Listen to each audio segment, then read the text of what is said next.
और उसके बाद वो कैसे एब्जॉर्ब होगा, ठीक है, हमने पढ़ा था। जैसे कि कार्बोहाइड्रेट, फैट, सॉरी कार्बोहाइड्रेट हम खाते हैं, कार्ब्स कार्ब्स कार्ब्स बोलते रहते हैं। तो कार्ब्स किस में एंड प्रोडक्ट क्या है उसके, ब्रेक डाउन होने के बाद सबसे एंड में क्या मिलता है हमें, ग्लूकोज, फ्रक्टोज, सुक्रोज, ये सब हमें एंड प्रोडक्ट मिलते हैं, ठीक है। वैसे ही प्रोटीन का ब्रेक डाउन होता है तो हमें क्या मिलता है, अमाइनो एसिड, ओके। प्रोटीन का ब्रेक डाउन होता है तो हमें मिलता है अमाइनो एसिड। फैट का ब्रेक डाउन होता है तो हमें क्या मिलता है, मोनोसेकेराइड, ठीक है। फैट ब्रेक डाउन होता है जिससे हमें मोनोसेकेराइड मिलता है, और वो मोनोसेकेराइड लिम्फ में जाता है, लिम्फ में जाके वो वापस से ट्राइग्लिसराइड में कन्वर्ट होता है, ठीक है। लास्ट लेक्चर तुम्हारा शायद मिस हुआ था ना, इसे इतना क्लियर हुआ।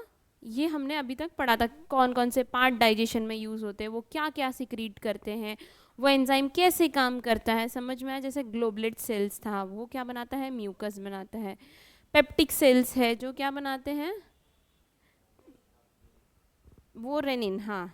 और उसके बाद फिर ऑक्सेंटिक सेल्स हैं जो HCl बनाते हैं, और इंट्रिंसिक B12 फैक्टर भी सिक्रीट करते हैं जो डाइजेशन ऑफ B12 में हेल्प करते हैं, ओके। अब तक हमने इतनी चीज़ें पढ़ी थी।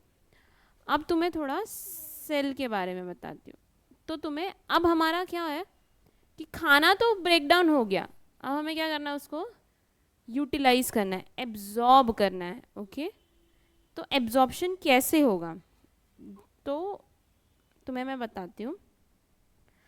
हमारा जो सेल होता है ना, वो कैसा दिखता है, जो मेम्ब्रेन होती है, plasma membrane, outer most layer of human cell is plasma membrane, okay. तो प्लाज्मा मेम्ब्रेन कैसी होती है, लिपिड बाइलेयर। लिपिड बाइलेयर का मतलब क्या होता है, लिपिड के 2 लेयर होते हैं, समझ में आया। लिपिड के 2 लेयर होंगे, एक ऊपर एक नीचे, उससे वो प्लाज्मा मेम्ब्रेन बनेगी। मतलब अगर ऐसा हमारा सेल है, ठीक है, तो ये आउटर मोस्ट लेयर जो है ना, इसको हम क्या बोलते हैं, प्लाज्मा मेम्ब्रेन। ये आगे जब सेल वाला चैप्टर पढ़ोगे ना तो उसमें आएगा, इसलिए मैं इसको अब भी क्लियर करूँ क्योंकि हमारा नेक्स्ट चैप्टर ही cell the unit of life होगा। तो ये कैसे होता है, इसको हम जूम करते हैं तो कैसा दिखता है, ये ऐसा। इसको ना फ्लूइड मोजाइक मॉडल बोलते हैं, क्या बोलते हैं, क्योंकि अलग अलग साइंटिस्ट थे, सब ने वो दिया अपना अपना। तो इसमें ये वाला जो मॉडल था ना, वो ज़्यादा कन्वीनियंट था स्टडी करने के लिए, इसलिए हम इसको एज अ स्टैंडर्ड यूज़ करते हैं, समझ में आया।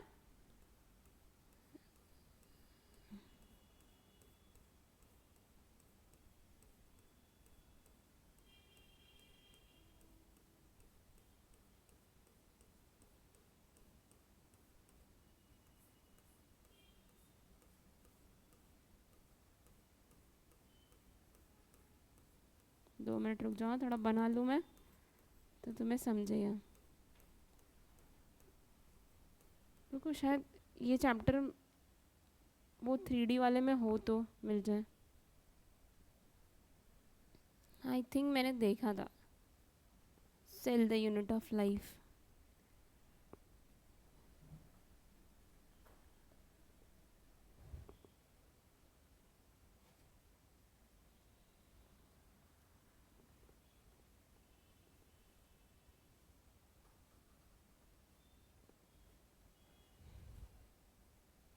दिख रहा है क्या कहीं, animal cell,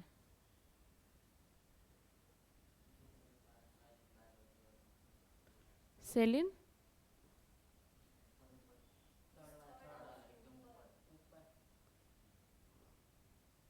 plant cell, animal cell, mitochondria, DNA, okay, ठीक है वही। ये है हमारा प्लांट, सॉरी एनिमल सेल, ठीक है। इसमें ये होता है न्यूक्लियस, इसको क्या बोलेंगे, न्यूक्लियस।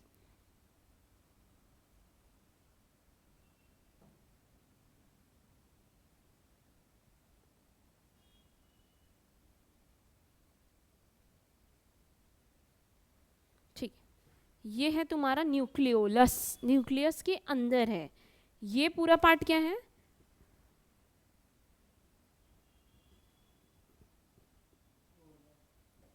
ये पार्ट को हम बोलते हैं न्यूक्लियस। ठीक है, ये क्या करता है, हमारे जेनेटिक मटेरियल को स्टोर करके रखता है, जैसे कि डीएनए हो गया। ठीक है, हमारा जेनेटिक, हमारे बॉडी में DNA as a genetic material होता है। ये क्या करता है, स्टोर करता है जेनेटिक मटेरियल को। ठीक है, जैसे कि डीएनए, ओके, क्रोमोसोम्स के फॉर्म में होते हैं। अभी तुम पढ़ोगे डीएनए जो होता है ना, वो हमारा ऐसा ऐसा ऐसा होता है। जब हमें डिवाइड करना होता है, सेल को डिवाइड करना होता है, तो वो ये क्या करता है, इसको कॉम्पैक्ट कर लेता है, ऐसे ऐसे क्रोमोसोम का शेप ले लेता है। समझ में आया? ऐसे इसके 4 आर्म्स हो जाते हैं। क्लियर? फिर वो आगे जाके डिवाइड में हेल्प करता है। ये न्यूक्लियस है, ये है न्यूक्लियोलस। न्यूक्लियस क्या करता है, पूरे सेल को कंट्रोल करता है। ठीक है, और न्यूक्लियोलस क्या करता है, सेल को कंट्रोल करता है। ठीक है, इसके अंदर ये होता है साइटोप्लाज्म। साइटोप्लाज्म क्या है, जो सेल के अंदर लिक्विड होता है उसको हम साइटोप्लाज्म बोलते हैं, जिसमें हमारे सारे ऑर्गेनल मतलब सेल के अंदर वाले, उसको हम ऑर्गेनल बोलते हैं, वो फ्लोट करते हैं या स्टे करते हैं। फिर ये है रेटिक्यूलम, एंडोप्लाज्मिक रेटिक्यूलम।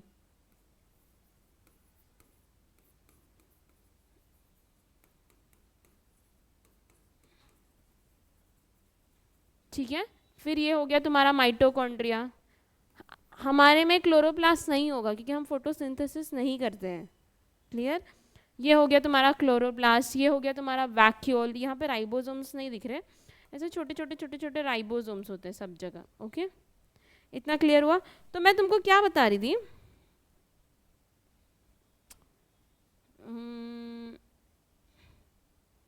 मैं तुमको क्या बता रही थी, ये जो आउटर मोस्ट लेयर है इसको हम बोलते हैं प्लाज्मा मेम्ब्रेन। ठीक है, प्लाज्मा मेम्ब्रेन, सेल के सबसे बाहर वाले लेयर को हम प्लाज्मा मेम्ब्रेन बोलते हैं। मैंने क्या बोला, ये लिपिड बाई लेयर होता है। लिपिड बाई लेयर होने का मतलब है कि 2 लिपिड के लेयर होंगे, 2 लिपिड के लेयर होंगे, एक ऊपर एक नीचे। ये क्या है, लिपिड बाई लेयर। ठीक है, लिपिड बाई लेयर है। इसको अगर मैं जूम करूं तो ये कैसा दिखेगा, ऐसा ऐसा। ओके, ये लिपिड से बना होता है। ये क्या होता है, हेड पार्ट, इसको क्या बोलते हैं, हेड, और इसका क्या बोलते हैं, टेल। ठीक है, जो हेड होता है, ये ऊपर वाला जो पार्ट है वो हाइड्रोफोबिक है। क्या है,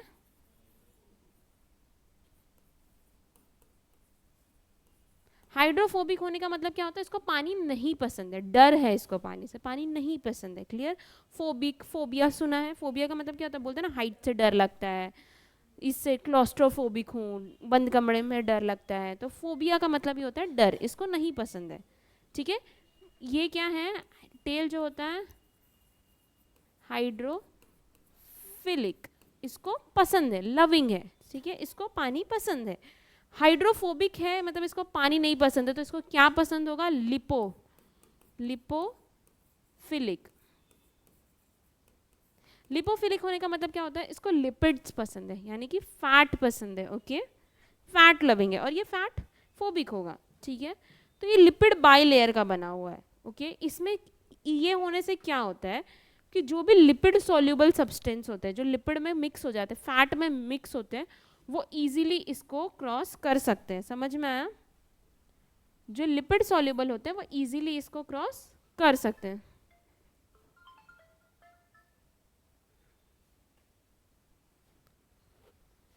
इजीली इसको क्रॉस कर लेंगे, बराबर।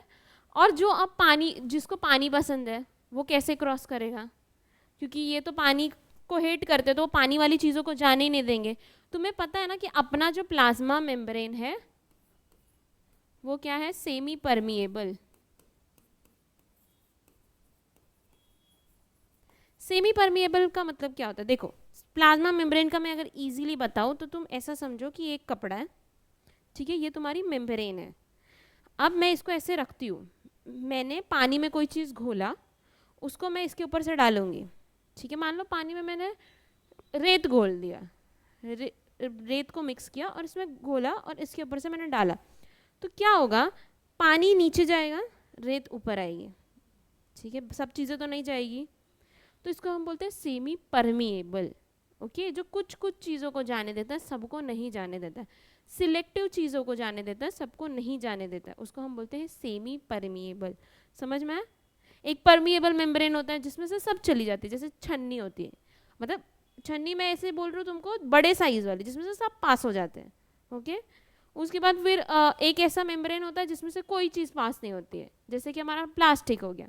प्लास्टिक के ऊपर अगर तुम पानी डालते हो, ये सिर्फ एक एग्जाम्पल है, तुम्हें परमिएबिलिटी के लिए समझाने के लिए बोल रही हूँ। बाकी अपना प्लाज्मा मेम्ब्रेन प्लास्टिक या कपड़े से नहीं बना होता है। ओके, ठीक है, चलो इतना समझा। सेमी परमिएबल, सिलेक्टिव परमिएबल का मतलब क्या हुआ? ओके, इसमें से क्या होता है, मैंने क्या बता रही थी तुम्हें, फैट सॉल्युबल चीज़ें जो होती हैं वो इजीली पास हो जाती है।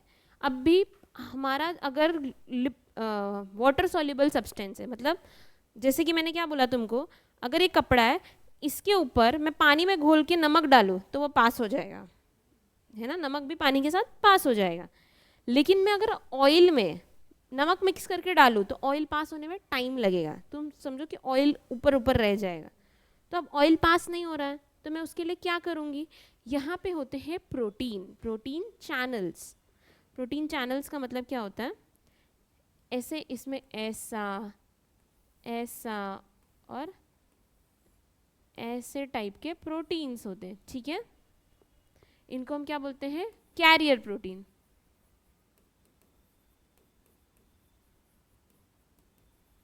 कैरियर प्रोटीन और प्रोटीन चैनल्स, ये किस में हेल्प करते हैं, हाइड्रोफिलिक वाटर सॉल्युबल चीज़ों को ले जाने में मदद करते हैं, ठीक है। मतलब वाटर सॉल्युबल चीज़ें यहाँ पे आएंगी, ये इसके थ्रू अंदर जाएंगे, समझ में आया, ये चैनल्स के थ्रू यहाँ से अंदर जाएंगे। क्लियर, इतना समझा। वाटर सॉल्युबल और फैट सॉल्युबल, ये क्या करता है, वाटर सॉल्युबल मटेरियल लिख रही हूँ मैं, एक्चुअली वाटर सॉल्युबल चीज़ों को वो कंपोनेंट या सब्सटेंस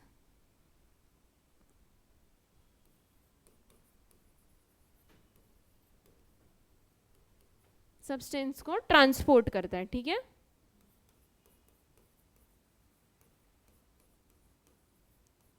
अब समझ में आया तुमको, मैंने लिपिड बायलेयर क्यों बताया, क्योंकि अब हम पढ़ेंगे एब्जॉर्प्शन, एब्जॉर्प्शन कैसे होता है, इतना क्लियर हुआ। अब देखो क्या होता है, तुमने जो कुछ भी खाया उसको बॉडी में एब्जॉर्ब होना है, ठीक है। एब्जॉर्ब होने का मतलब क्या होता है, ब्लड में जाना चाहिए, ब्लड के थ्रू पूरे पार्ट में जाना चाहिए। तो वो कैसे जाता है, 3 ट्रांसपोर्टेशन है, मैंने क्या बोला, 3 ट्रांसपोर्टेशन के मेथड है।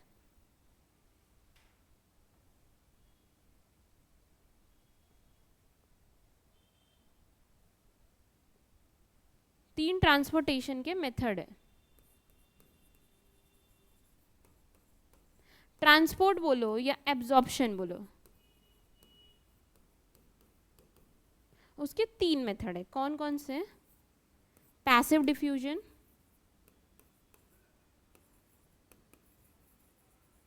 सब बताती हूँ मैं क्या क्या है ये, FALCI,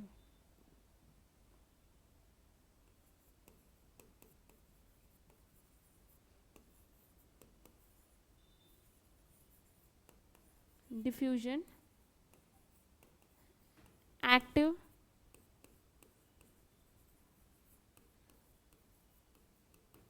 एक्टिव ट्रांसपोर्टेशन। मैंने क्या लिखा है, पैसिव डिफ्यूजन, फैसिलिटेटेड डिफ्यूजन और एक्टिव ट्रांसपोर्टेशन। तो पैसिव डिफ्यूजन का मतलब क्या होता है कि ये जो इजीली ये चीज़ पास हो गई ना, उसको हम पैसिव डिफ्यूजन बोलते हैं। इसमें क्या होता है, एनर्जी नहीं चाहिए होता है, मेरी बॉडी को कोई मेहनत करने की ज़रूरत नहीं, इजीली मेरा बॉडी उसको ले लेगा। समझ में आया, ये क्या होता है, इसको हम बोलते हैं पैसिव डिफ्यूजन। इसमें एनर्जी नहीं लगती है और ये डिपेंड करता है कॉन्सेंट्रेशन ग्रेडियंट पे। ये किस पे डिपेंड करता है,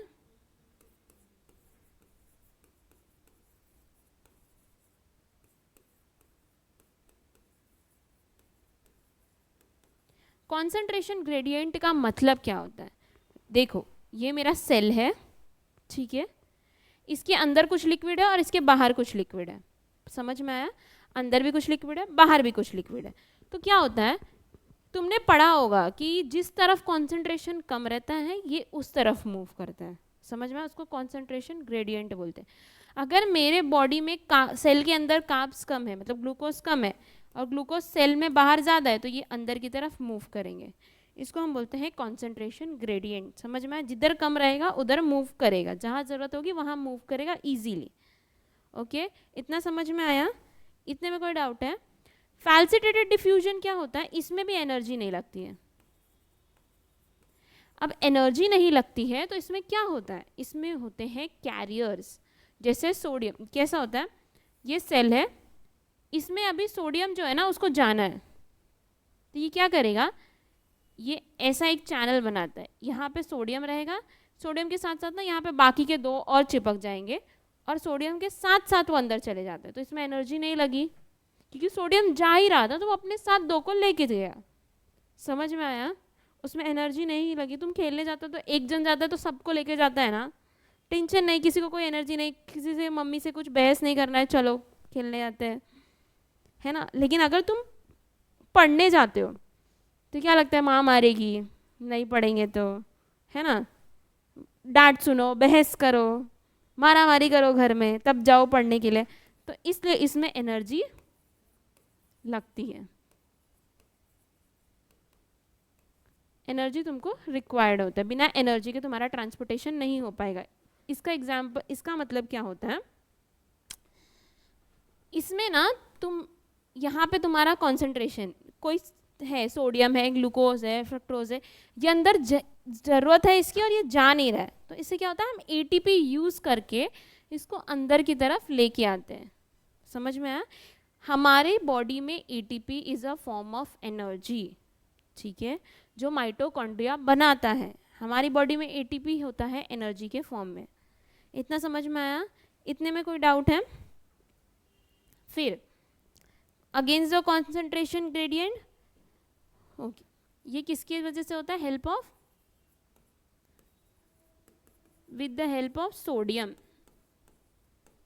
सोडियम के वजह से ये होता है। अब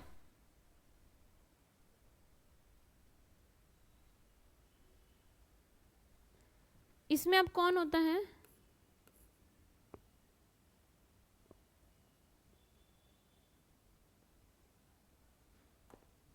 लोड हो रहा है। अब देखो, ये जो होता है ना ट्रांसपोर्टेशन, पैसिव ट्रांसपोर्टेशन होता है ग्लूकोज का, क्लोराइड का, अमाइनो एसिड्स का, कुछ अमाइनो एसिड्स का, समझ में आया? फैसिलिटेटेड डिफ्यूजन होता है, हाँ, फ्रुक्टोज का और कुछ अमाइनो एसिड्स का, अलग अलग फॉर्म में होते हैं, अलग अलग अमाइनो एसिड्स होते हैं। फिर एक्टिव ट्रांसपोर्टेशन तुम्हें देखने को मिलता है ग्लूकोज का, ट्राइग्लिस हाँ, ग्लूकोज का और सोडियम का, ये सब का तुम्हें एक्टिव ट्रांसपोर्टेशन भी देखने को मिलता है। मतलब मेरे बॉडी में ज़रूरत है, बाहर कॉन्सेंट्रेशन कम है सोडियम का, तो वो अंदर इजीली नहीं आएगा, तो उसको अंदर लाने के लिए मैं एनर्जी लगाऊंगी, समझ में आया? और इसमें इसके एग्जांपल्स में क्या आता है? सोडियम पोटेशियम पंप, ठीक है, ये पंप होता है हमारी बॉडी में एक, सोडियम पोटेशियम पंप, उसके थ्रू होता है, समझ में? इसको हम सोडियम पोटेशियम पंप बोलते हैं।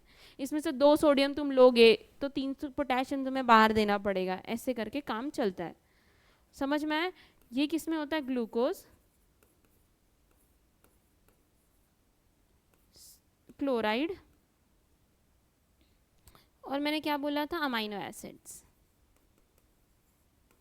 तुमने जो भी बॉडी में अमाइनो एसिड बनाया है, अब वो एब्जॉर्ब हो रहा है, उसके ये प्रोसेस है, समझ में आया? इतने में कोई डाउट है? अमाइनो एसिड्स, ये होगा सोडियम, फ्रुक्टोज, कौन है ये लोग आज?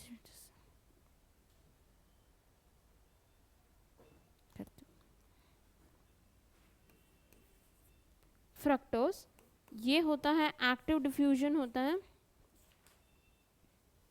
कुछ कुछ sodium, glucose, amino acid, sodium, glucose और अमाइनो एसिड, ठीक है।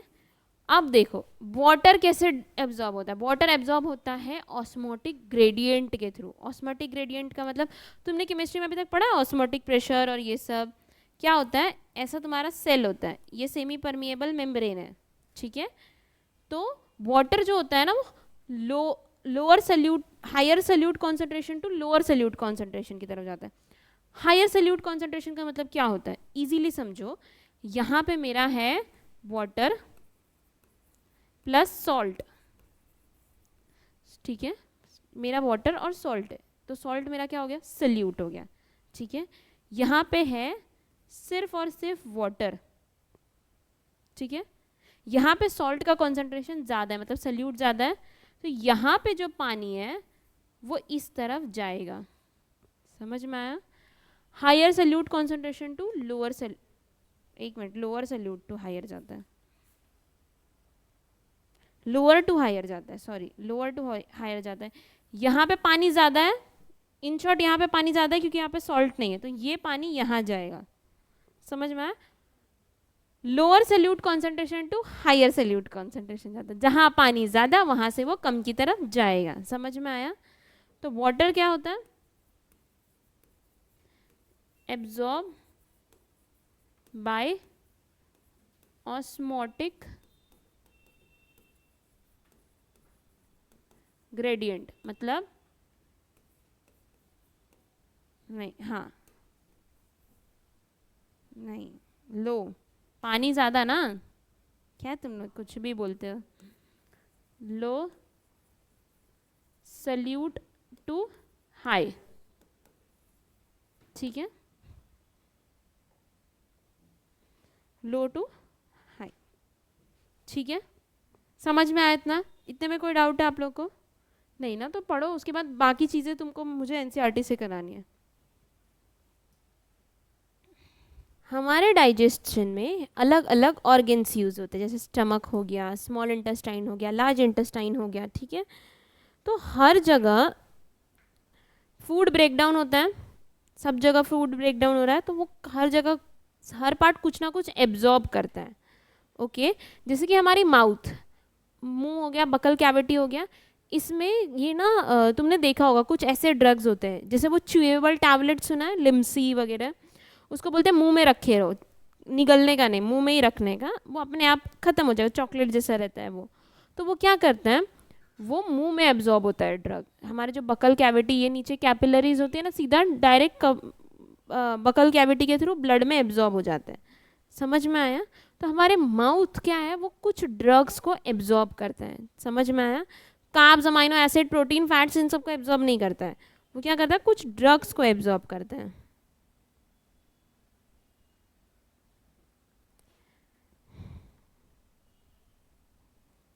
माउथ माउथ क्या करता है, एब्जॉर्ब सर्टेन ड्रग, ठीक है, ओके, क्लियर हुआ। ईसोफेगस हमारा कुछ भी एब्जॉर्ब नहीं करेगा। फिर खाना कहाँ जाता है, स्टमक में।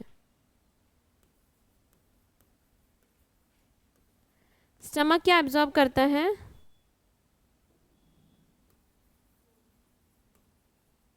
अल्कोहल। एक मिनट रुको, मेरे को सॉरी, मैं क्या लिख रही थी, अल्कोहल।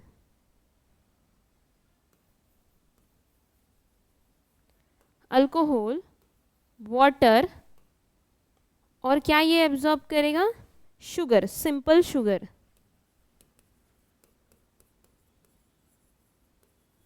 शुगर, ठीक है। ये सारी चीज़ें तुम्हारी स्टमक में एब्जॉर्ब होगी। अब देखो, जो स्मॉल इंटेस्टाइन है ना, ये क्या था, मेन ऑर्गन था जो डाइजेशन करता था। यहाँ पे मोस्टली डाइजेशन होता था ड्यूडेनम वाले रीजन में, ठीक है, क्योंकि सारे सिक्रीशन वहीं आते थे, तो वहीं पे मोस्टली डाइजेशन होता था। तो डाइजेशन हो रहा है, उसके बाद इसमें विलाय, माइक्रो विलाय है, मतलब स्मॉल इंटेस्टाइन है ना, ऐसा, सॉरी ऐसा, तो उसमें ना ऐसा ऐसा ऐसा ऐसा ब्रश बॉर्डर अपीयरेंस होता है, ठीक है, जो एब्जॉर्ब करता है चीज़ों को। तो ये क्या एब्जॉर्ब करता है, ये मोस्टली सारी चीज़ों को एब्जॉर्ब कर लेते हैं, जैसे कि ग्लूकोज, फ्रक्टोज,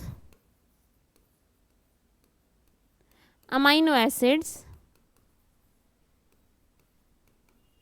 ग्लिसरॉल, पता है ना वो मोनोग्लिसराइड था जो उसके बाद लिम्फ में एब्जॉर्ब हो जाता है, हाँ समझ में आया, और उसके बाद वो लिम्फ में जाके कन्वर्ट होता है ट्राइग्लिसराइड में और फिर वो बॉडी में स्टोर होता है, समझ में आया। ये सारी चीज़ें ग्लूकोज सॉरी स्मॉल इंटेस्टाइन कहते हैं। फिर लार्ज इंटेस्टाइन,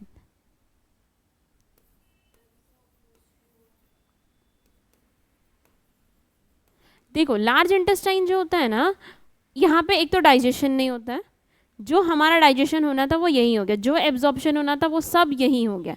ये क्या करता है, सिर्फ एब्जॉर्ब करता है वाटर और मिनरल्स को, उसके अलावा और इसमें कुछ एब्जॉर्ब नहीं होता, क्योंकि हमारा वेस्ट बन चुका है, समझ में। अनडाइजेस्टेड फूड्स को हम फीसेस बोलते हैं, जो हमारा स्टूल होता है, ओके, वो हमारा बन चुका है, तो अब उसमें कुछ और करने की ज़रूरत नहीं है। लेकिन मे बी कुछ ऐसा भी चीज़ें हो सकता है ना जो उसमें से हम निकाल सकते हैं, हमारी बॉडी को ज़रूरत हो सकती है, एब्जॉर्ब कर सकते हैं, तो इसीलिए ये क्या एब्जॉर्ब करता है, वाटर और मिनरल्स को।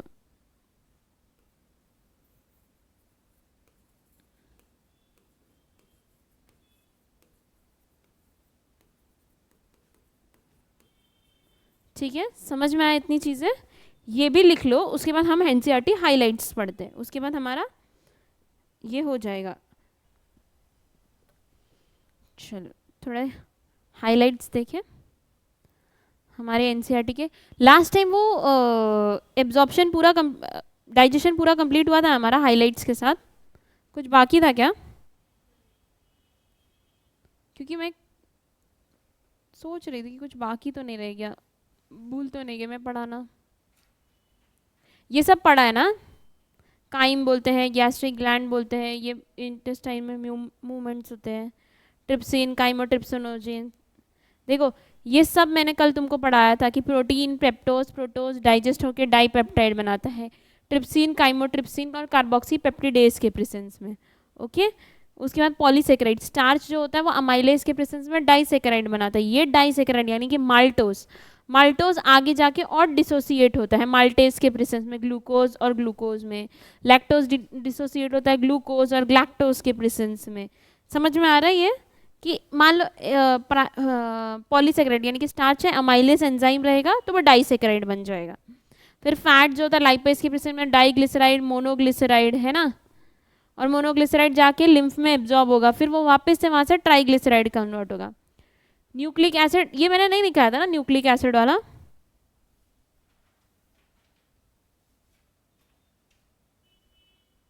आई डोंट थिंक मैंने न्यूक्लिक एसिड लिखवाया था,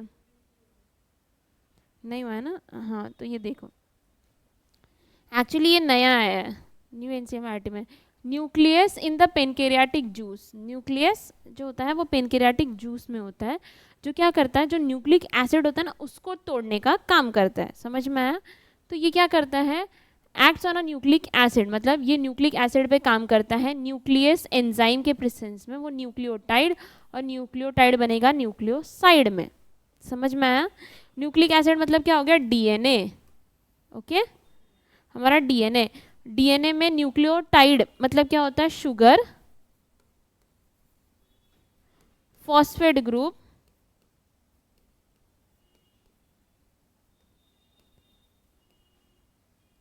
और कार्बोक्सिलिक एसिड।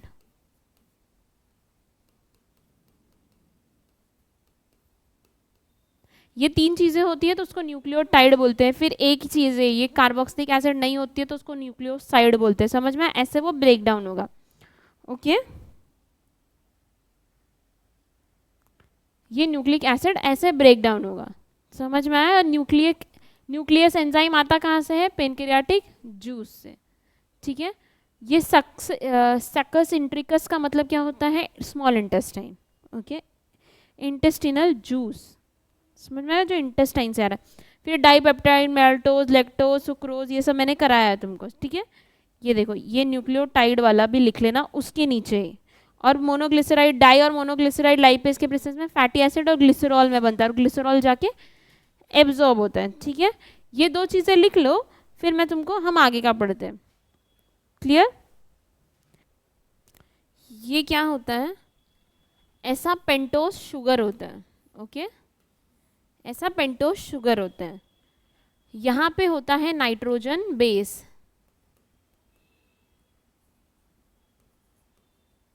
ठीक है, नाइट्रोजन बेस। ये दूसरा पेंटोस शुगर हुआ, ओके। ये दोनों पेंटोस शुगर कनेक्टेड होते हैं फॉस्फेट बॉन्ड से।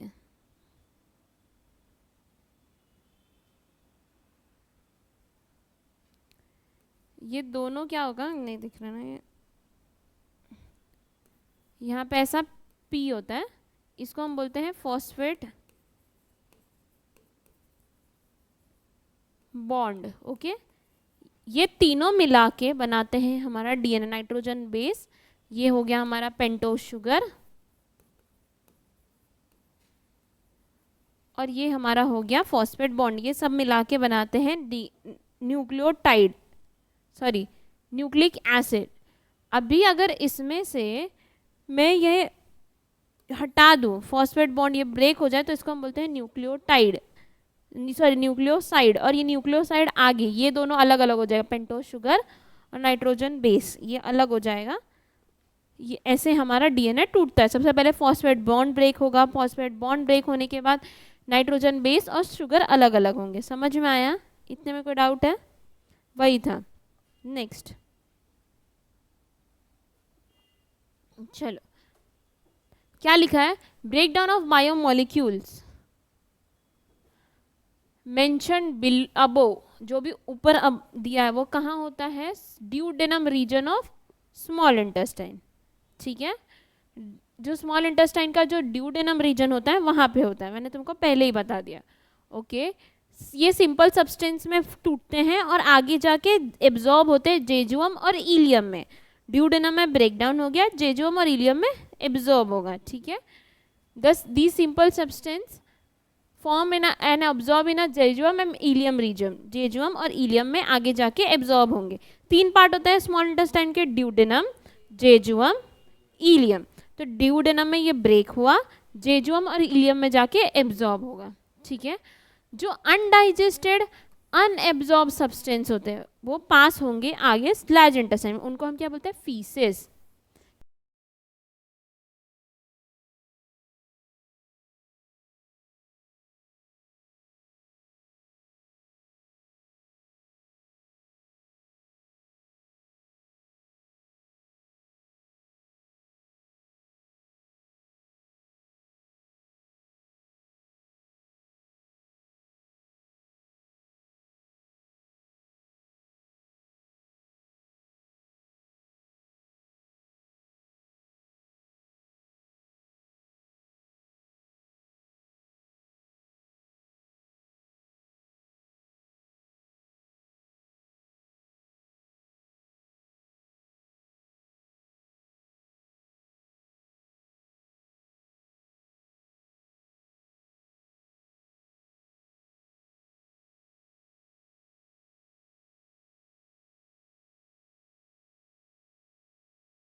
ठीक है, इतना समझ में आया?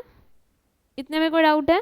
Next, the activity of gastrointestinal tract under the neural and hormonal control, proper coordination of different part. इस लाइन का मतलब क्या हुआ? जो पूरा डाइजेशन होता है वो कोऑर्डिनेशन के साथ होता है, हार्मोनल कंट्रोल्स के साथ होता है। मतलब हमारे बॉडी में जितने भी पार्ट्स होते हैं, मतलब डाइजेशन में लिवर हो गया, गॉल ब्लैडर हो गया, small intestine, large intestine, stomach, ये सब क्या करते हैं? एक कोऑर्डिनेशन में काम करते हैं। जैसे ही खाना आता है तो सलाइवा आता है, सलाइवा आता है फिर वो इजीली पास थ्रू होता है स्टमक में। जैसे ही जाता है तो वो पीएच उसका ज़्यादा रहता है, पीएच ज़्यादा रहता है तो वो गैस्ट्रिक ग्लैंड, ग्लोबुलेट सेल्स और जो दूसरे जो ग्लैंड्स होते हैं वो अपने सिक्रीशंस रिलीज करना चालू कर देते हैं। वो स्टमक में रहता है, फिर वहाँ से स्मॉल इंटेस्टाइन में जाता है। जैसे ही वो स्मॉल इंटेस्टाइन में जाएगा तो बाइकार्बोनेट्स आके एसिडिटी को कम करते हैं। ये सब एक कोऑर्डिनेशन, एक तालमेल में चलता है। समझ में आया? जैसे अब मैं देखो, हम टाइम टेबल बनाते हैं, हम उसके अकॉर्डिंग पढ़ते हैं कभी नहीं है, लेकिन फिर भी हम बनाते हैं। तो अगर हमारा कोऑर्डिनेशन होता, हम अगर टाइम टेबल फॉलो करते, तो आज हम कितने सक्सेसफुल होते हैं। भले से मैं ज्ञान दे रही हूँ, मैंने भी अपने दीवार पे बहुत सारे टाइम टेबल चिपकाए हैं, और जब ऐसा डांट सुनती थी ना माँ से, तो मैं ही सबसे पहले इसको फाड़ती थी। ऐसा होता है, नो डाउट, मेरे साथ भी हुआ है। तो प्रॉपर कोऑर्डिनेशन में होता है। अगर कोई एक चीज़ कम बने, समझ में आया? जैसे मान लो मेरे को फैट मैंने ज़्यादा खाया, लेकिन फैट गॉल ब्लेडर या लिवर बाइल बना ही ना पाए, तो क्या होता है? माल फंक्शन होता है मेरे बॉडी में, वो फैट जमा होते रहेगा और मैं ओबेसिटी हो जाएगी, मुझे मेरा मोटापा बढ़ जाएगा। समझ में आ रहा है? तो इसे सब एक कोऑर्डिनेशन में चलता है, एक हार्मोनल कोऑर्डिनेशन। ब्रेन मेरा ब्रेन को सिग्नल मिलता है, वो बोलता है कि तुम हार्मोन निकालो, हार्मोन रिलीज करता है, जिसकी वजह से बाकी के ऑर्गन्स समझते हैं ये वाला हार्मोन आया मतलब ये वो चीज़ बनानी है, वो हार्मोन आया मतलब ये चीज़ बनानी है। समझ में आया? तो ये सब एक कोऑर्डिनेशन में चलता है। इतना समझ में आया? कोई डाउट है इतने में? पक्का? देखो, जो भी हमारा, जैसे हम देखते हैं खाना, देखते हैं कैसे मुंह में पानी आ जाता है ना? अगर कोई खाने की स्मेल आ जाए तो कैसे ऐसा होता है कि भाई अब तो खाना ही, अब तो कब आएगा, पूरा ऐसा मुंह सलाइवा से भर जाता है। तो ये सब क्या है? एक हमारा हार्मोनल कोऑर्डिनेशन है। ब्रेन हमारा सिग्नल देता है। कभी कभी कैसा होता है कि तुम्हें भूख नहीं लगी रहती है, लेकिन तुम्हारा अचानक से मन हो जाता है ना? तुम्हें अगर खुशबू आ जाए समोसे की, चाट की, ऐसा चटक आ जाए जो तुम्हें अब टेस्ट बर्ड को चाहिए ही, तो कैसे होता है मुंह में सलाइवा, नहीं नहीं कुछ भी हो जाए, अब खाना है, अब खाना है, अब खाना है। तो ये सब क्या हुआ? कोऑर्डिनेशन हुआ, तुम्हारा ब्रेन सिग्नल देता है। ठीक है, वही है, देख के स्मेल से तुम्हारे ब्रेन को सिग्नल मिलता है कि अब तो भूख लगी है, अब तो खाना है, अब तो खाना पड़ेगा। And presence of food in oral cavity stimulate the secretion of saliva. जैसे ही तुम्हारे देखते हो मुंह में पानी आ जाता है, सूंघते हो तो पानी आ जाता है, तो ये सलाइवा के सिक्रीशंस को बढ़ा देता है। ठीक है, gastric and intestinal secretion are also similarly stimulated by neural signals. जैसे ही मुंह में सलाइवा आया तो मतलब ब्रेन को जाता है कि अब तो खाना आएगा, खाना आएगा, तो हमारा गैस्ट्रिक चीज़ें बढ़ने लगती है। समझ में आया? इसलिए ज़्यादा टाइम तक खाना ना खाओ या सुबह सुबह ब्रेकफास्ट ना करो तो एसिडिटी होने लगती है बहुत लोगों की, क्योंकि पेट में एसिड है, तुम खाना नहीं दोगे तो वो डैमेज करेगा। समझ में आया? Muscular activity of different part of alimentary canal moderated by neural mechanism both local and through CNS। मतलब हमारा जो एलिमेंट्री कनाल है उसमें ऐसा पेरिस्टाल्टिक मूवमेंट होता है, मस्कुलर मूवमेंट है, तो ये किसके कंट्रोल में होता है? सीएनएस के कंट्रोल में। लोकल कंट्रोल में भी होता है, सीएनएस के कंट्रोल में। हमारा सेंट्रल नर्वस सिस्टम भी कंट्रोल करता है पेरिस्टाल्टिक मूवमेंट को। वो छोड़ देगा तो ये नहीं होगा, और जब ये नहीं होगा तो खाना नीचे से ऊपर ही नहीं ऊपर से नीचे ही नहीं जाएगा। समझ में आया? नेक्स्ट, हाँ, नहीं तो खाना फंस जाएगा ना।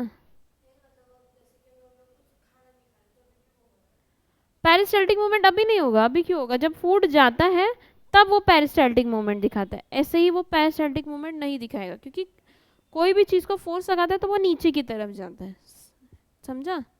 पेट में अभी भी हमारे एसिड है, लेकिन ऐसा नहीं है कि वो ज़्यादा नहीं होता है, कम होता है। ठीक है, जब बॉडी में ज़्यादा खाना आता है वो एसिड रिलीज करता है, एसिड आता है बॉडी में, एसिड बना के भेजता है। समझ में आया? फिर hormonal control of the secretion of digested food carried out by the local hormone and produce by the gastric and intestinal mucosa. मतलब हमारा जो स्टमक है और स्मॉल इंटेस्टाइन है, उसका जो अंदर का लेयर होता है म्यूकोजल, वो हार्मोन रिलीज करता है, समझ में आया? और उससे हमारा चीज पता ना, सिक्रेटिन पढ़ा था, गैस्ट्रीन पढ़ा था, ये हार्मोन्स है, समझ में आया?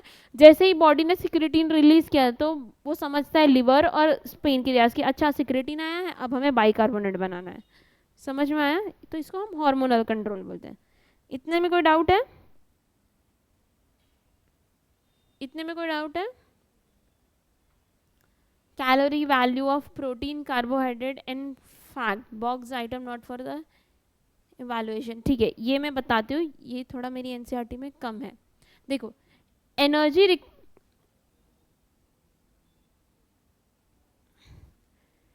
energy requirement of animal and the energy content of the food is expressed in a term of measurement of heat energy because it is ultimate form of all energy। मतलब तुम देखते हो, तुम जब कोई खाना खाते हो तो तुम क्या बोलते हो, कितना कैलोरी इनटेक हुआ, कितना कैलोरी इनटेक हुआ, ठीक है, मेरे को मेरी कैलोरीज बर्न करनी है। किसी को स्लिम होना था तो क्या बोलता है, मुझे कैलोरी बर्न करनी है, मेरी बॉडी में इतना, एक समोसे में इतनी कैलोरी, एक उसमें इतनी कैलोरी, खाते तो सभी है, सिर्फ चोचले, ठीक है? तो वही है कि एनर्जी के फॉर्म में, हीट के फॉर्म में हम कैलकुलेट करते हैं, क्यों? क्योंकि ये अल्टीमेट फॉर्म ऑफ एनर्जी, एक फॉर्म ऑफ एनर्जी है, समझ में आया? उसके बाद this is often measured to calories joule which is amount of heat energy required to raise the temperature of water by 1 degree. देखो, 1 कैलोरी या 1 जूल का मतलब क्या होता है, वाटर है, उसका टेम्परेचर 37 डिग्री है, नॉर्मल टेम्परेचर, रूम टेम्परेचर, उसके टेम्परेचर को 1 डिग्री बढ़ाना है, 37 से 38 लाना है, तो उसमें जितनी एनर्जी लगती है उसको हम क्या बोलते हैं, 1 कैलोरी। समझ में आया? इतने में कोई डाउट है? समझ में आया ना? 1 डिग्री टेम्परेचर अगर मुझे बढ़ाना है, उसमें जितनी एनर्जी लग रही है उसको मैं बोलती हूँ 1 कैलोरी। ओके, वही है। इसमें क्या होता है, टाइनी अमाउंट ऑफ एनर्जी, बहुत कम एनर्जी लगता है इसको, इसलिए हम यहाँ पे किलो कैलोरी, ओके, ये जो कैलोरी है वो बहुत कम अमाउंट ऑफ एनर्जी है, ठीक है, तो उसको मेजर करना ऐसा थोड़ा डिफिकल्ट होता है, इससे हम क्या बोलते हैं कि कितना किलो कैलोरी एनर्जी हो रहा है, मतलब एक 38 से मेरे को 78 पे जाना है, या 37 से मेरे को 47 पे जाना है, 10 डिग्री का फर्क है। 10, रुको जरा, मेरे कॉलेज से फ़ोन आ रहा है, अभी देखना 2 मिनट के बाद फिर बजेगा, ठीक है? इतने में कोई डाउट है? 1 kilo calorie is the energy rise the temperature 1 kg of water by 1 degree. मतलब 1 किलो पानी है, पानी कभी भी ml में मेजर किया जाता है, बट यहाँ पे किलो में है, ठीक है? उसको 1 डिग्री से बढ़ाने में जितनी एनर्जी लग रही है उसको मैं क्या बोलती हूँ, 1 किलो कैलोरी। समझ में आया? 1 किलो कैलोरी का मतलब, ये सब तुम केमिस्ट्री में और डिटेल में पढ़ोगे, ये यहाँ पे दिया हुआ है तो इसलिए मैं तुम्हें ओवरव्यू के लिए दे रही हूँ। इतना समझ में आया? इतने में कोई डाउट है? देखो, देखा,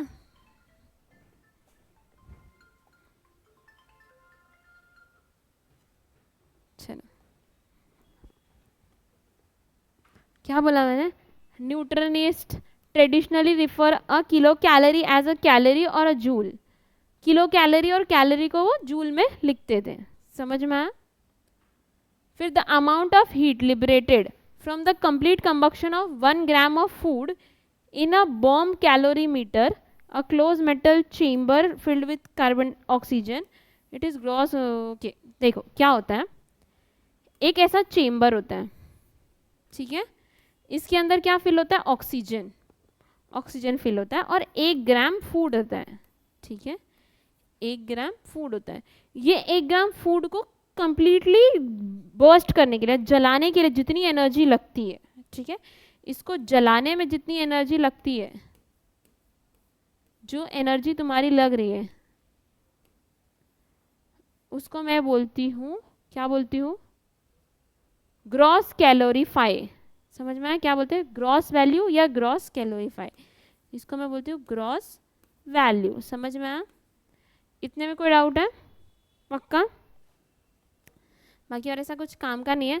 the actual amount of energy combustion of 1 gram of food is the physiological value of food. वो क्या होता है, फिजियोलॉजिकल वैल्यू ऑफ फूड, ठीक है, ओके।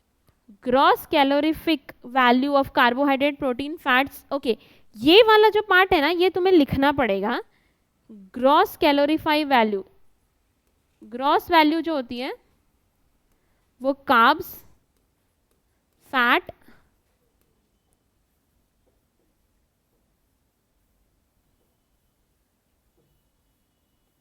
और प्रोटीन्स कितनी कितनी होती है, ठीक है। ये तुम्हें याद भी रखना पड़ेगा। जैसे कि कार्बोहाइड्रेट की 4.1 किलो कैलोरी पर ग्राम, ठीक है। फैट्स की कितनी है 5.65 किलो कैलोरी पर ग्राम।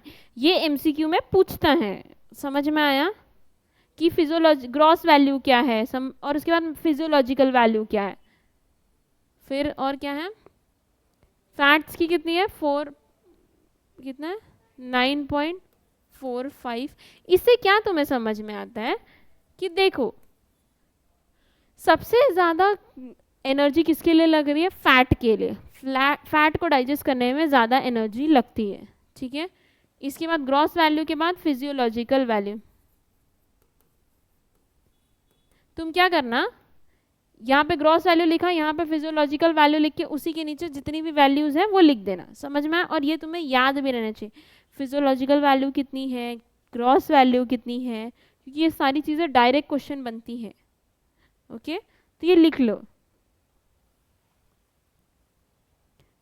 ऐसे लिख लो तो तुम्हें कैसे ये याद रहेगा। और यूनिट लिखना, हाँ, क्योंकि यूनिट में तुमको चेंजेस कर सकता है। वो किलो कैलोरी की जगह तुम्हें दे देगा सिर्फ कैलोरी, ठीक है, या फिर ग्राम कैलोरी, ऐसे तुम्हें अलग अलग यूनिट्स दे सकता है, तो यूनिट्स में भी वो खेल सकता है। जैसे हाँ, सबका यूनिट सेम है, किलो कैलोरी। अगर किलो कैलोरी में बोला है तो सीधा सीधा ये आंसर आएगा। ठीक है, करो, मैं ये लिखो, तुम लोग एक बार देख लो, मैं ज़रा वॉशरूम से आती हूँ।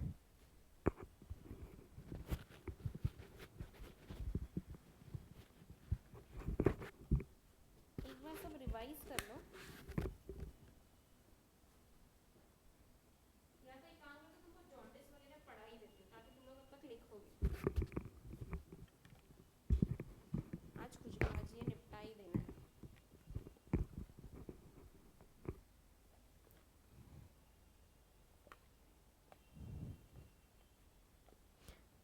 चलो,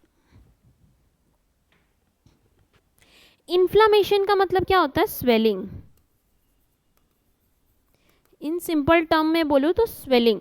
तुम्हें खुजली होती है, ठीक है, खुजली होती है तो थोड़ा सा सूज जाता है, रेडनेस आती है, छुओ तो हल्का गर्म लगता है, उसको हम बोलते हैं इन्फ्लामेशन। एक नए टर्म में बोलो तो उसको इन्फ्लामेशन बोलते हैं, ठीक है। जो हमारे एलिमेंट्री कनाल होते हैं उसमें भी हमें इन्फ्लामेशन देखने को मिलता है, कोई भी पार्ट में, समझ में आया। वो क्यों होता है, वायरस या बैक्टीरिया की वजह से हमें इन्फ्लामेशन देखने को मिलता है। उसके बाद intestine, okay, tape worm, round worm, thread worm, hook worm, pin worm, ये सारे जो है ना वो वर्म है। वर्म का मतलब ये सारे वो कीड़े हैं जो हमारी बॉडी में जाके डैमेज कॉज करते हैं, समझ में, आप बोलते हैं ना पेट में कीड़े हो गए हैं, पेट में कीड़े हो गए हैं, तो ये सब क्या करते हैं, वो हमारे बॉडी में जो खाना होता है उसको खा लेते हैं। जब इनको खाना नहीं मिलता है तो हमारे इंटरनल ऑर्गन्स को खाने लगते हैं, समझ में आया, तो जिसकी वजह से डैमेज होता है।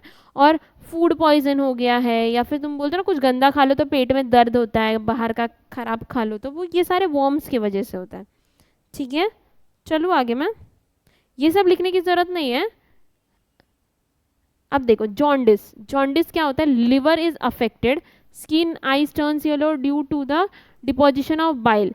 जो तुम्हारा बाइल बॉडी बना रहा है वो कहाँ स्टोर होता है, गॉल ब्लैडर में। गॉल ब्लैडर की जगह अगर वो यहाँ स्टोर होने लगे, आईज में स्टोर होने लगे, लिवर में ही स्टोर होने लगे, तो वो क्या हो जाता है, उसको हम क्या बोलते हैं, जॉन्डिस। समझ में आया।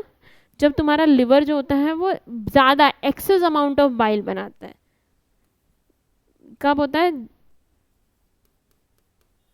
Access of bile. जब वो इतना बाइल बना लेता है कि गॉल ब्लैडर भी नहीं स्टोर कर पाता तो दूसरी जगह जाके स्टोर होगा, तो हम उसको क्या बोलते हैं, जॉन्डिस। समझ में आया? हाँ, उसके लिए ट्रीटमेंट चलता है ना, तुम ऐसे ड्रग्स देते हो जो बाइल के सिक्रेशन को कम कर देते हैं, समझा? ऐसे हम ड्रग्स या मेडिसिन लेते हैं जिसकी वजह से वो बाइल का जो सिक्रीशन होता है उसको कम कर देता है और लिवर डैमेज को प्रिवेंट करता है। ओके। वॉमिटिंग, जो भी तुम्हारे स्टमक के अंदर खाना है ना उसका तुम्हारे मुंह से बाहर आना, उसको हम वॉमिटिंग बोलते हैं। समझ में आया?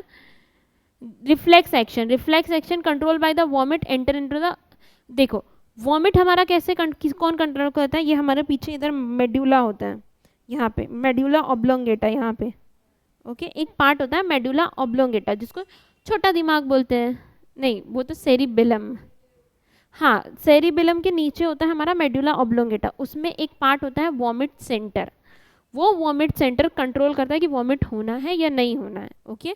जैसे तुम कुछ ऐसा खा लेते हो जिसकी वजह से तुम्हारी बॉडी, कैसा होता है हमारी बॉडी, अब मुझे जो पसंद आएगा मैं उसे ही रखूंगी, है ना?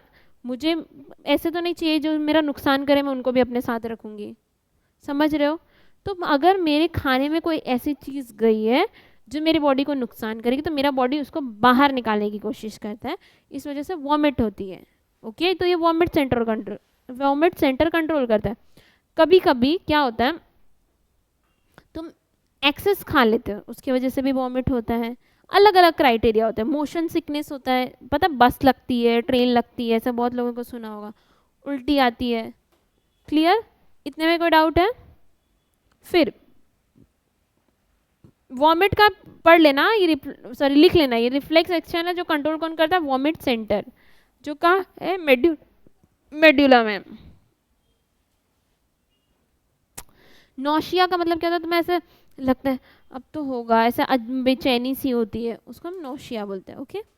देन डायरिया, डायरिया का मतलब क्या होता है, लूज मोशन, बहुत ज़्यादा तुम्हारे बॉडी से स्टूल निकलता है।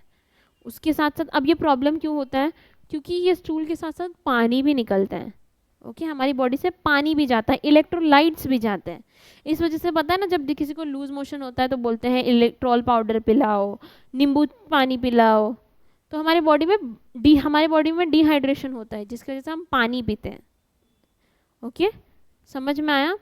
Abnormal frequency of bowel movement and increase liquidity of the faecal discharge, liquidity हमारे बहुत बोलते हैं पानी जैसा बाथरूम हो रहा है ऐसे बोलते हैं, है ना, उसको डायरिया बोलते हैं, जुलाब लगने को, जिसकी वजह से क्या होता है, फूड का एब्जॉर्प्शन कम हो जाता है। ओके। कॉन्स्टिपेशन, कॉन्स्टिपेशन मतलब बाथरूम ही नहीं हो रहा है। ओके, तुम्हारा स्टूल कितना भी प्रेशर लगा वो बाहर निकल ही नहीं रहा है, उसको हम बोलते हैं constipation. Constipation of feet and retain in a colon as a bowel movement and occur irregularly, मतलब वो जो हमारा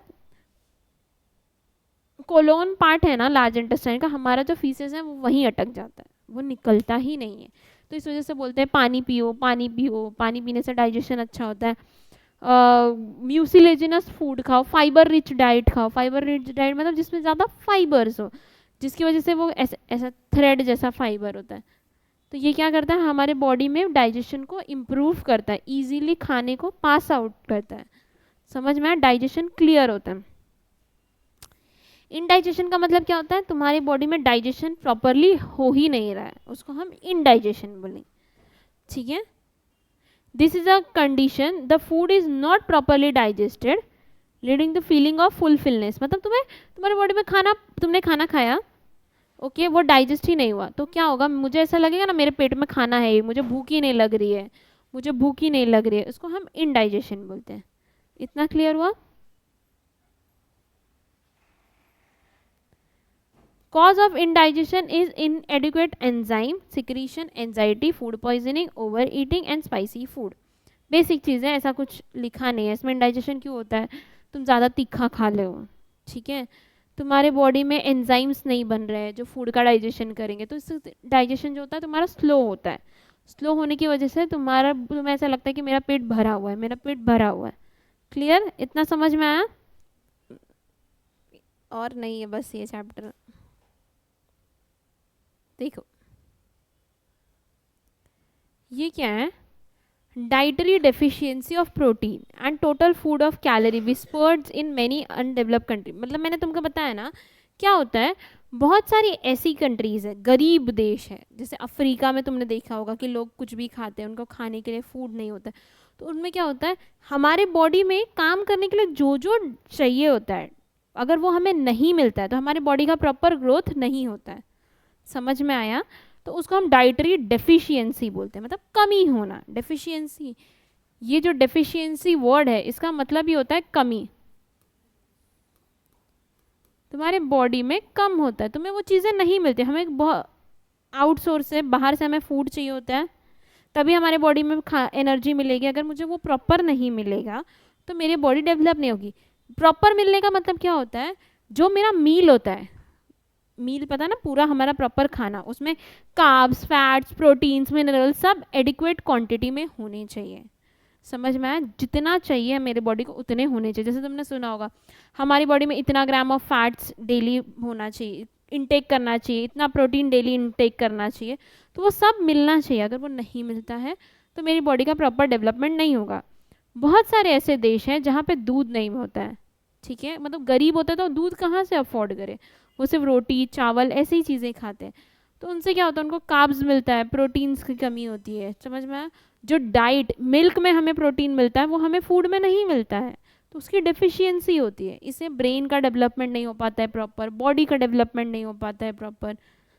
ठीक है, वही है। जैसे कि कौन सी कंट्रीज है, South and South East Asia, South America, West and Central Africa. इसमें क्या होता है, protein enrich malnutrition, PEN, malnutrition का मतलब कमी होना, कम ज़्यादा, उसको माल न्यूट्रिशन बोलते हैं, प्रॉपर नहीं होता है। Many affected large section of population drought, सूखा, फेमेनाइन एंड पॉलिटिकल टर्मिनॉइल, मतलब पॉलिटिकल्स की वजह से, पॉलिटिक्स और ये सब रीजंस दिए हुए कि इन सब की वजह से माल न्यूट्रिशन होता है। इस वजह से तुम्हें पता है गवर्नमेंट ने स्कूल्स में मिड डे मील लॉन्च किया है ना। स्कूल में जो नाश्ता मिलता था मिड डे मील होता है, ताकि बच्चों को प्रॉपर प्रोटीन मिल सके। ओके, जैसे कि Bangladesh during the liberation war, Ethiopia during the war वगैरह होता है, ठीक है, फाइट्स होते हैं, तो उसकी वजह से क्या होता है, जो मेरा फार्म है जहाँ पे मैं खेती करती हूँ उधर भी अफेक्ट होता है। ओके, अगर यहाँ पे सर्जिकल स्ट्राइक होता है या कोई बॉम्ब गिरता है तो मेरा वो पूरा एरिया डैमेज हो जाएगा। जब मेरे पास खाना उगाने के लिए जगह नहीं रहेगा तो बाकी लोगों को मैं क्या खिलाऊंगी। क्लियर? समझ में आया? इतने में कोई डाउट है? दो तरह के डिसीज वो कॉज करते हैं, मैरास्मस और कौशिवुर, जिसमें कुपोषण हम बोलते हैं। हम समझ में, बच्चा एकदम थिन होता है, पतला सा, पेट बड़ा होता है, उसको हम कुपोषण बोलते हैं। Marasmus is produce by simultaneous deficiency of protein and calories. Protein और कैलोरी की डेफिशिएंसी होगी मैरास्मस।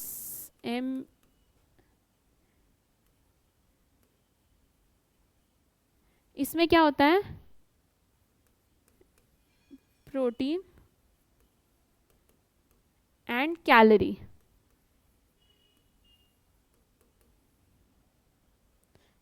CALORIES, प्रोटीन और कैलोरीज की कमी होती है, जिसमें हमें ये कहाँ किसमें देखना पड़ता है, less than a year. Age क्या होती है बच्चों की, लेस देन 1 ईयर। 1 साल से छोटे बच्चों में ये देखने को मिलता है। ऐसे बड़े लोगों में अगर प्रोटीन की डेफिशिएंसी होगी तो मैरास्मस नहीं होगा। सिर्फ जो छोटे बच्चे होते हैं, मतलब जो बेसिकली माँ का दूध पीते हैं, ओके, तो उनका जो मदर मिल्क होता है वो दूसरे सोर्स ऑफ प्रोटीन से हम रिप्लेस कर देते हैं, और अगर उसमें वो सारी चीज़ें नहीं मिलेगी तो मैरास्मस होगा, डेफिशिएंसी होगा। क्लियर? इतने में कोई डाउट है?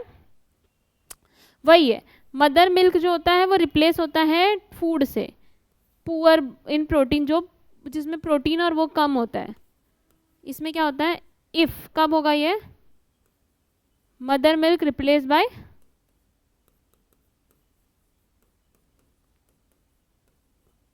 बाय अदर, मतलब वो बच्चे जो माँ का दूध पीते हैं अगर उनको हम कुछ और पिलाते हैं तो ये मैरास्मस होने के चांसेस बढ़ते हैं उनके में। समझ में आया?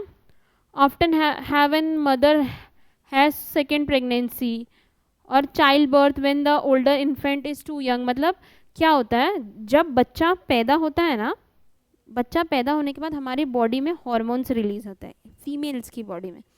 वो हार्मोन क्या होते हैं, जो मिल्क ग्लैंड होते हैं ना, ब्रेस्ट में जो मिल्क ग्लैंड होते हैं उनको सिग्नल्स देते हैं, जिसकी वजह से वो मिल्क प्रोड्यूस करते हैं। इसीलिए मिल्क तभी प्रोड्यूस होता है ब्रेस्ट से जब बच्चा होता है, मतलब डिलीवरी के बाद, डिलीवरी से पहले मिल्क प्रोड्यूस नहीं होता है। तो क्या होता है, अगर एक बच्चा छोटा है, ठीक है, 1 साल तक उसको दूध पिलाना होता है, 6 मंथ और 1 ईयर तक। अगर बच्चा छोटा, उसके बाद सेकेंड प्रेगनेंसी हो जाती है, मगर अगर फीमेल कंसीव कर लेती है सेकेंड बेबी, तो क्या होता है कि उसके बॉडी में जो प्रोलैक्टिन हार्मोन होता है वो कम हो जाता है, बनना कम हो जाता है, तो इसलिए उसको मिल्क प्रोड्यूस नहीं होता है। समझ में आया? इतना समझ में आया? इतने में कोई डाउट है? मेरास्मस प्रोटीन डेफिशिएंसी, जिसकी वजह से क्या होता है, growth and replacement of tissue protein.